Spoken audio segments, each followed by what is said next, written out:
Hello' everyone, আজি মই লৈ আহিছোঁ আপোনালোকলৈ যিসকলে 3rd গ্ৰেড আৰু 4th গ্ৰেডৰ এক্সাম দিব তেওঁলোকলৈ অতি গুৰুত্বপূৰ্ণ প্ৰশ্ন মই লৈ আহিছোঁ। মই আপোনালোকক দেখুৱাম। আগতে চাই লওক কিতাপখন নিয়োগ দৰ্পণ। দেৰি নকৰোঁ, আহক আমি তেন্তে কুৱেশ্যনবোৰ চাওঁ। দিয়া আছে ইয়াত। অসমীয়া সাহিত্যৰ প্ৰথমটো গল্প ৰচক কোন? ইয়াত আছে ৰসৰাজ লক্ষ্মীনাথ বেজবৰুৱা। ইয়াত আছে অসমীয়া সাহিত্যৰ প্ৰথমটো গল্পৰ নাম আহিছে। গল্পৰ নাম হৈছে সেউতী। প্ৰথম অসমীয়া আলোচনীখনৰ নাম হৈছে অৰুণোদয়। অসমীয়া সাহিত্যৰ প্ৰথম উপন্যাসখন হৈছে অসমীয়া সাহিত্যৰ প্ৰথম উপন্যাস ৰচক হৈছে পদ্মনাথ গোহাঞি বৰুৱা। আকৌ অসমীয়া সাহিত্যৰ প্ৰথম উপন্যাসখন হৈছে ভানুমতী আৰু ৰচক হৈছে পদ্মনাথ গোহাঞি বৰুৱা। এতিয়া প্ৰথম অসমীয়া ৰোমান্টিক কবিতাটোৰ নাম হৈছে বনকুঁৱৰী। প্ৰথম অসমীয়া ৰোমান্টিক কবিতাটোৰ ৰচক হৈছে চন্দ্ৰকুমাৰ আগৰৱালা। প্ৰথম অসমীয়া চনেট কবিতাটোৰ ৰচক হৈছে হেমচন্দ্ৰ গোস্বামী আৰু চনেট কবিতাটোৰ নাম হৈছে প্ৰিয়তমাৰ চিঠি।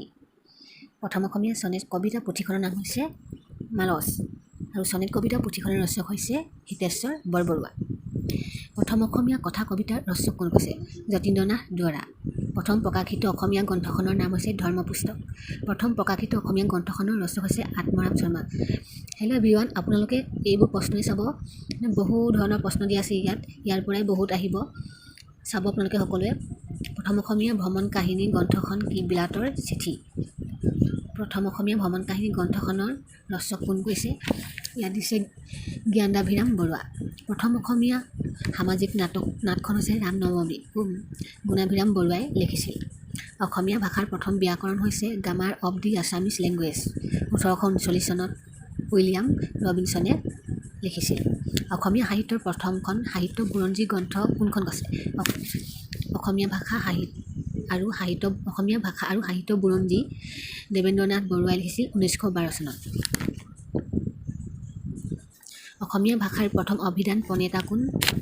Miles Bronson. 1866 চনত অভিধানখন উলিয়াইছিল।